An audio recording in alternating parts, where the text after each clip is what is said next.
各位打算出國度假、返大陸探親或者去旅行嘅朋友，聽我講，即刻停一停你指畫熒光幕嘅手。今日我哋唔講嗰啲睇完都冇用嘅旅遊攻略，亦唔討論邊間酒店網紅必去，我係要直擊業界核心，同大家爆一爆各大航空公司藏得密過褲袋嘅訂票暗黑機制。呢啲死都唔會主動同你講嘅陰濕套路，分分鐘令你無端端白白俾多幾百甚至幾千蚊，將你當成頂級大水魚咁炸 con 炸正。我在民航圈子裏面打滾咗足足10幾年，以前日日喺萬尺高空飛嚟飛去，見過太多香港人平時慳吃儉用、做牛做馬、辛苦積攢，幾個月假期去個旅行，結果就係因為唔識呢啲訂機票嘅隱形陷阱，單買一張機票就蒸發咗大半趟行程嘅預算，心痛到真係肉都震埋。好多人都覺得買機票呢啲嘢咪即係純粹靠運氣，又或者深信越早訂就一定越便宜，呢個老一輩留落嚟嘅觀念。於是死死地守住個熒幕，結果又點呀？提前半年訂嘅票，竟然比人家提前1個月買嘅貴咗成倍，你話冤唔冤枉？今日我就將喺民航業內藏咗10幾年嘅壓箱底省錢絕招，一次過毫無保留咁剖析俾大家聽。喺度先要同大家劃重點，有4個時間點去訂機票，簡直就係等同於自己跳入火坑，價錢可以比平時貴出3倍有多。你千萬唔好唔信，我親眼見過有人喺11黃金週前一日急腳訂機票，由北京飛三亞，平時800幾蚊嘅普通票，佢最後硬生生花咗2600蚊。呢筆差價已經足夠你在三亞住多2晚，第一線無敵海景房，食多3餐頂級海鮮大餐啦。只要你今日學識避開呢4個超級大坑，省翻嚟嘅錢夠你喺旅行期間多買2套靚衫，試盡當地所有米芝蓮特色小食，你話香唔香？喺教大家點樣極致慳錢之前，我要先拆解一個喺香港人圈子裏面最流行，亦都騙咗無數人嘅經典誤區。好多人上網查機票，重複咁搜尋同一條航線，突然發現個價錢越搜越貴，心裏面即刻大驚失色，死啦！航空公司個系統肯定盯住我，知道我急迫要買，特登加我價，然後就慌張去清除瀏覽器快取，開啟隱身模式，甚至換手機、換賬號，甚至借埋身邊朋友部手機嚟搜，以為咁樣就可以完美避開加價。我今日好坦白咁同大家講，呢啲行為純粹係自我安慰，白忙一場。各大航空公司真係冇你想象中咁空閒，根本完全冇人專門盯住你一個普通人嘅搜尋記錄，實時同你改價錢。佢哋每日忙到連喘氣嘅時間都冇，要管理幾百架飛機、上萬個航班，邊有閒情逸致同你一個普通乘客精打細算？真正在背後作怪嘅係各大航空公司套用嘅動態收益管理系統 Yield Management System。講得通俗啲，呢個系統就係一個完全冇感情，只係識得冰冷數據嘅計算機器人，比你個前任仲要冷漠，比你個老闆仲要精明。現在像國航、東航呢啲大型航空巨頭，全都在深度使用智慧控艙系統。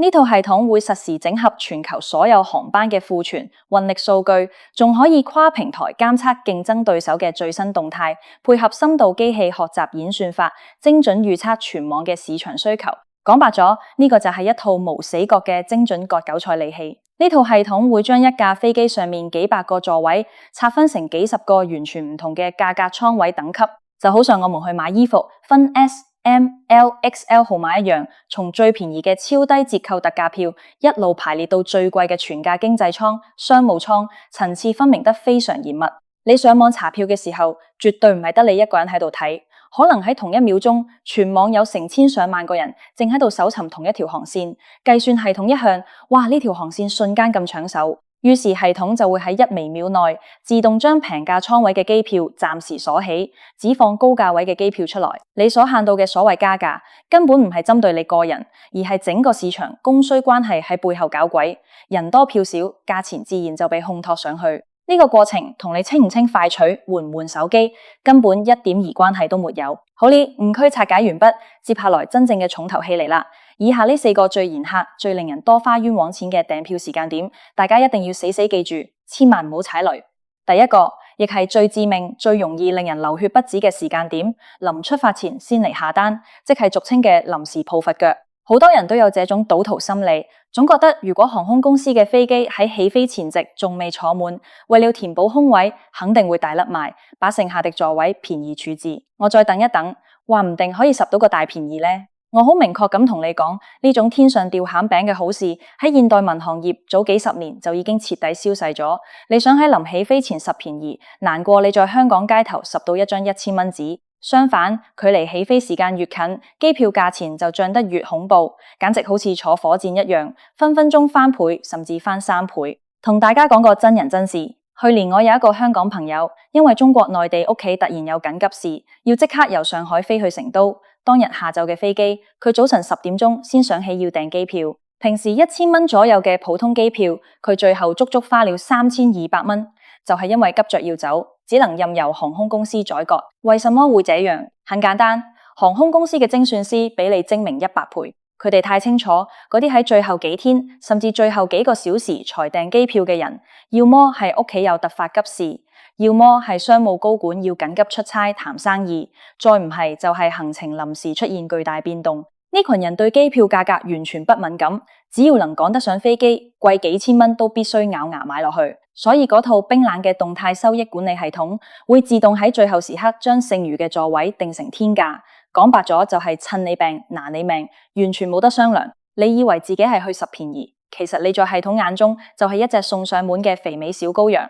航空公司又點會唔咬你一大口？咁有人就會問，咁到底幾時訂機票先係最划算？總不能盲目亂估吧？大家唔好急，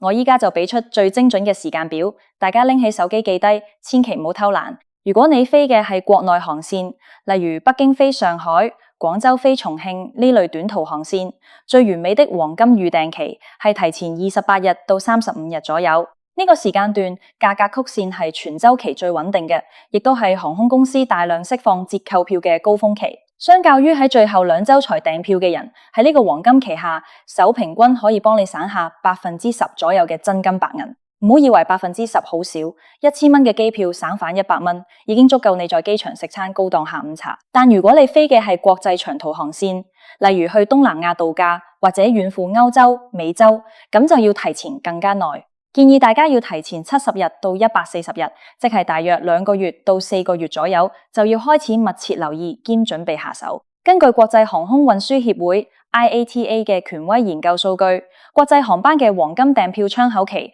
就係呢個時間段。絕大多數航空公司都會喺呢個階段推出大型促銷活動，最容易搶到性價比極高嘅機票。此時肯定又有人問，咁我提前半年甚至1年訂，豈不是更加便宜？大錯特錯！我同大家揭露一個內幕，航空公司剛推出新一期航線計劃嘅時候，絕對唔會一上來就放最平嘅機票，反而會先設定一個相對偏高嘅保底價格，用嚟觀察市場嘅初步反應。如果發現預訂需求非常強勁，佢哋就會慢慢加價；如果市場反應冷淡，佢哋先會逐步降價。所以如果你訂得太早，極度容易買到初始嘅高價票，比人家提前1-2個月訂嘅人貴出一大截。訂得太遲，又會撞正緊急出行嘅天價票，唯有卡準中間呢個黃金時間段，才係真正嘅省錢王道。再同大家補充一個行業冷知識，根據民航業界嘅大數據統計，提前53天預訂機票，平均可以享受高達26%嘅折扣。呢個數據係由全球權威嘅特價機票比價網站統計出來嘅，絕對真實可靠。所以國內航線提前1個月左右，國際航線提前2到4個月。照住呢個公式買，絕對唔會錯。第二個極度慳人嘅時間點就係星期六日以及深夜，特別係星期五、星期六、星期日嘅晚上。我太了解你們這群香港打工仔了。平時返工做晒所有嘢，累到好似隻狗咁，只有星期五放工之後或者星期六日放假，先至有時間坐喺沙發上，舒舒服服咁拎起手機查機票，規劃下一次嘅旅行。你哋以為自己係喺度精打細算，其實早就被航空公司嘅系統睇穿晒，佢哋就係等緊你呢群放假有空嘅人上鈎。根據業界嘅數據統計，在1星期裏面訂機票最貴嘅日子就係星期五。為什麼？因為所有人都想喺放假前把行程定落嚟，星期五放工之後，全網搜尋機票嘅流量會瞬間暴增，訂單量亦會跟住飆升。收益系統一看，哇！突然間咁多人要買票，完全唔愁賣唔去。價格自然就慘不忍睹咁升上去，比平時貴過200-300蚊係極之正常嘅事。同理，星期六、星期日嘅晚上，亦都係全網訂票嘅極致高峰期，大家扎堆查票，價錢又點會便宜得去邊？相反，只要我們懂得逆向思維，錯開呢個高峰期，就可以省下一大筆錢。很多資深嘅訂票達人都知道，在一星期裏面，星期二和星期三係訂機票最便宜嘅黃金日子，特別係星期二嘅下午，堪稱係全州嘅省錢極致時刻。為什麼會係星期二下午？呢度有個業界門道，航空公司通常會在星期一嘅晚上更新整周嘅折扣力度同調整票價。到了星期二下午，其他航空公司見到競爭對手降價，為了搶奪客源，亦會被逼跟住下調價格。喺呢個時候就會出現一個極度神奇嘅價格窪地。同一班飛機，你在星期二下午訂，比你在星期五晚上訂，分分鐘可以便宜好幾百蚊。我同大家舉個親身例子，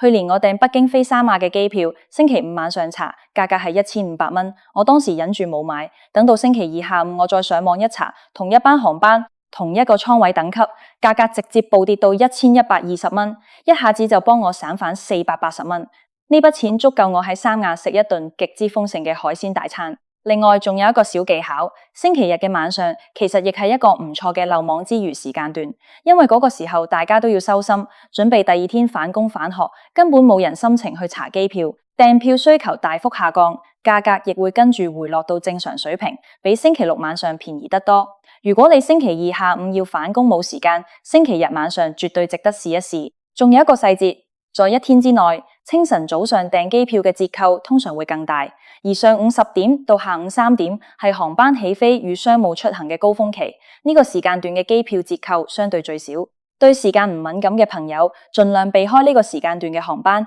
又可以幫你省下一筆。第三個陷阱就係航空公司同各大訂票網站玩嘅心理戰，專門捉住你怕加價、怕錯過嘅焦慮心理，誘導你衝動消費，多花大量冤枉錢。大家有冇遇過這種情況？在某個訂票網站查完機票，當時冇買，過了2天再次開啟呢個網站，發現鋪天蓋地全係呢條航線嘅廣告，而且價格比你上次查嘅時候還要貴咗少少，你心裏面瞬間就慌咗，死啦！再唔訂，肯定又要加價，手一震就急急腳付款，生怕錯過呢個最後嘅平價。我今日同大家揭穿呢啲全部都係精心設計嘅套路，純粹係網站喺度對你進行精準嘅心理推銷。佢哋透過你嘅搜尋記錄，判定你係一個高意向買家，你肯定要走呢條航線，只係喺度猶豫價格，所以佢哋故意把價格調高少少，製造緊張焦慮感，令你覺得再唔訂就要吃大虧。其實呢啲全部係演俾你睇嘅戲，就好似外面某些服裝店故意把原價標得極高，然後再打個折，令你覺得自己拾咗大便宜。本質上完全一樣，都係利用你嘅人性弱點，令你乖乖交錢。要破解呢個陷阱，我有3個神級秘招，簡單易操作，就算你係電腦新手都可以輕鬆掌握。第一個秘招，全程使用無痕模式 （Incognito Mode） 查票。無論你係用電腦定係手機瀏覽器，查機票嘅時候一定要開啟隱身模式或者無痕模式。咁樣一嚟，網站就完全冇辦法追蹤你嘅搜尋足跡，冇辦法判定你係高意向買家。你看到的永遠係當下最真實嘅基礎底價，絕對唔會被故意加價，亦唔會被推送引導性嘅廣告，簡單而極度有效。第二個秘招，交叉換設備查票。如果你發現用自己部手機查機票，價格一直居高不下，無論點清快取，用無痕模式都降唔落嚟，不妨試下換部電腦或者換個賬號，甚至借身邊朋友部手機查一下。有時候就可以完美避開系統嘅大數據鎖定，睇到更便宜嘅隱藏價格。我試過一次用自己部手機查，北京飛廣州要1300蚊，換咗我太太部手機一查，同一班航班只要1050蚊，一下子省返250蚊，太抵啦！第三個秘招，善用專業嘅比價工具，切忌死守單一平台。很多人查機票只會盯着某一個常用的旅遊平台，或者只睇某一間航空公司嘅官網，咁樣極度容易錯過真正嘅特價機票。現在市面上有好多專業嘅比價平台，例如 Skyscanner 等，可以實時聚合全球嘅機票報價，幫你一目了然咁對比不同平台、不同航空公司嘅最終價格。而且呢類比價工具大多附帶價格提醒功能，你可以設定一個自己心理預期嘅價位，例如你想花1000蚊買北京飛三亞嘅機票，就將提醒設定為1000蚊。一旦價格跌到呢個區間，系統會自動發信息通知你，完全唔需要你天天守住熒光幕查個不停，既省時間又省心力。喺呢度仲要特別提醒大家一個新式陷阱，現在好多訂票平台好喜歡玩低價幻象，將捆綁咗各種增值服務嘅套餐包裝成最低價，放在價格列表最顯眼嘅位置。你以為10度便宜，點進去結算，才發現裡面強制包含了航空意外險、航班延誤、無憂禮包，而且完全不可以取消。實際支付嘅總金額比單買攞票還要貴得多。我見過有一個朋友本來想訂698蚊嘅機票，結果被誘導買咗捆綁套餐，最後實付869蚊，多花了整整171蚊，太冤枉了。所以大家查票嘅時候一定要睇清楚，到底係攞票價格定係套餐價格，切記唔好被呢種新套路騙咗。第四個最令人衝動消費嘅超級陷阱就係嗰啲血紅色嘅警告字句，此價格僅剩最後一個座位，倒計時10分鐘，價格即將上漲。我咁講，80%嘅人在熒光幕上看到呢種提醒，心跳一定會立刻加速，手一震就急着去付款，生怕錯過最後嘅機會，覺得再唔訂就買唔到咁便宜嘅機票。我跟你們說，呢個很大程度上就係航空公司同訂票網站聯合演嘅一場戲，純粹係套路。佢哋口中所謂嘅最後一個座位，根本唔係指呢架飛機上面只剩下最後一個空位，而係指喺呢個特定的最低特價艙位等級裏面，只剩下最後一張票。一旦呢張票賣咗，系統只會自動跳到高一個檔次嘅艙位，而嗰個艙位裏面可能還有幾十個甚至上百個座位，根本完全不用愁買不到飛機票。呢個就係典型利用人類害怕失去嘅心理，人為製造極致嘅緊迫感，令你衝動消費，心甘情願多掏腰包。同大家講個真實經歷，我上次訂上海飛昆明嘅機票，看到網站提示此價格僅剩最後一個座位，我當時心裏面都有一絲慌張，差點就直接付款。後來我故意冷靜落嚟，換咗個日期再查，再換咗個2人同行嘅選項去搜，發現同一架飛機上面仲有大量空位，價格根本完全冇升。講白咗，系統剛才就係特登喺度嚇我。所以以後大家只要看到呢種血紅色嘅提醒，一定要保持絕對嘅冷靜，深呼吸，千萬唔好衝動。試下換個日期或者換個出行人數查一下，你就會發現飛機上面嘅空位多的是，根本唔需要急着付款。你越急就越容易被各大平台當成大水魚咁吃。除了呢4個坑人嘅時間點之外，仲有一個香港人最容易被集體收割嘅場景，各大節假日。每逢農曆新年、暑假、11黃金週，仲有清明、端午呢啲小長假，機票價格翻3倍係家常便飯，甚至某些極度熱門嘅航線，價格翻4倍、5倍都屢見不鮮。為什麼？因為需求實在太大，全城人扎堆出行，航空公司根本完全不愁賣唔出票，不大幅加價等幾時。例如農曆新年期間，北京飛成都平時800幾蚊嘅機票，到了年30、大年初一可以一路飆升到2500蚊以上，整整翻咗3倍有多。暑假期間上海飛三亞，平時1000蚊左右嘅票可以漲到3000蚊，相當於你無端端多花咗2趟機票嘅錢。所以如果想喺節假日順利出行，又不想被航空公司肆意榨乾，大家一定要學識以下2個高級技巧。第一個技巧，靈活調整出行時間，完美避開正日。例如農曆新年返鄉下或者去旅行，你完全唔需要死板咁一定要喺年30當天飛，只要提前2天或者延後2天，機票價格可能直接腰斬。去年我有一個親戚，原本打算年30飛西安，機票要2800蚊，佢後來聽我勸，改成大年初2先出發，同一班航班價格只要1200蚊。一下子就醒返1600蚊，呢筆錢足夠佢喺西安多玩2天，食盡當地美食。11黃金週亦都係同理，千祈唔好喺10月1號、10月7號呢2天高峰期出發，提前1天或者延後1天，價格可以便宜一半以上。第二個技巧，時間充裕嘅話，大力嘗試中轉飛機。好多人都覺得轉機好麻煩，寧願花大價錢買直飛，其實完全冇必要。很多時候，直飛嘅票價貴到離譜。但如果你選擇一個中間點轉一次機，不僅可以省下一大筆機票錢，仲可以順便多逛一個城市，何樂而不為？呢個就係現在極度流行嘅中轉式旅遊，花一份錢，一次過玩2個地方，性價比高到爆表。例如北京飛曼谷，直飛要3500蚊左右，但如果你選擇喺廣州轉機，全程下來只要2000蚊左右，直接省返1500蚊。而且你可以喺廣州停留幾個小時，順便去食個正宗廣式早茶，逛一逛街，多體驗一個城市嘅風土人情。再例如上海飛墨爾本，直飛要8000多蚊，但如果從新加坡轉機，總價只要6000蚊左右，省返嚟嘅2000蚊，足夠你在墨爾本多住2晚高級豪華酒店啦。現在好多線上旅遊平台 OTA 仲推出了包含中轉免費住宿嘅打包產品，過程更加省心。而且像成都、昆明、香港呢啲城市，全部係熱門嘅寶藏中轉旅遊城市，順便去玩一趟，時間一點兒都不會浪費。仲有一個終極小技巧，大家一定要密切關注各大航空公司嘅會員日，例如東航係每月18號，南航係每月28號，海航係每月8號。每逢會員日，航空公司都會喺官網或者官方 App 上面推送大量限量嘅超級折扣票，有時價格可以低至5折、4折甚至3折，比平時買便宜太多啦。我上次喺南航會員日訂咗廣州飛三亞嘅機票，平時要1200蚊，會員日當天搶到了只要480蚊，直接幫我省返720蚊，簡直係抵到爛。另外仲有一個很多人不知道嘅隱藏小秘密，如果你的行程比較靈活，完全不固定目的地，你可以使用比價工具嘅模糊搜尋功能，只輸入出發地同出發時間，目的地直接留空，利用地圖模式查看全網嘅便宜機票，讓極致嘅價格來決定你下一次嘅目的地。有時候你可以挖掘到意想不到嘅超級便宜機票，例如平時北京飛廈門要1000蚊，可能同一天北京飛福州只要500蚊，你可以先飛去福州玩一天，再坐半個小時高鐵去廈門，全程算下來比直接飛廈門便宜得多。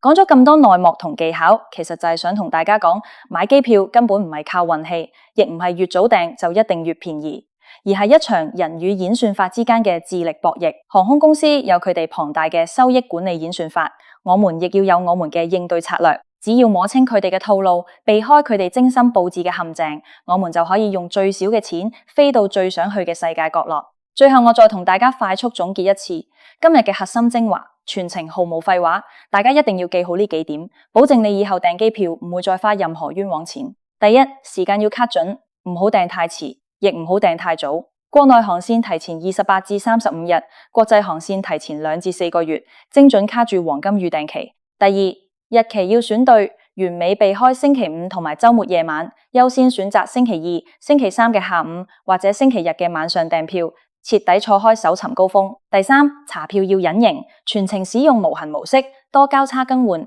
設備比價，善用價格提醒功能，堅決避開平台嘅心理套路同捆綁套餐。第四，心態要冷靜，限到僅剩最後一個座位，呢種血紅警告，千萬唔好衝動，保持冷靜，多查幾次再做決定。第五，策略要靈活，節假日出行避開正日高峰，時間充裕就選擇中轉飛機，定期關注航空公司會員日，挖掘隱藏嘅超低價機票。我在民航圈子裏面待了整整10幾年，見過太多香港人因為唔識呢啲行業套路，無端端多花幾百甚至幾千蚊去訂機票，心痛到無以復加。所以今日我將呢啲壓箱底嘅行業乾貨全部分享俾大家，就是希望大家的每一分血汗錢都可以真正用喺刀刃上，省翻嚟嘅錢拿去多食幾餐好嘢，多買幾件靚衫，多玩幾個景點，絕對比白白送俾航空公司好得多。很多人可能會說，哎呀，咁多技巧，我一次過記唔住，點算呀？完全冇問題，即刻把呢影片收藏起來，下次準備訂機票嘅時候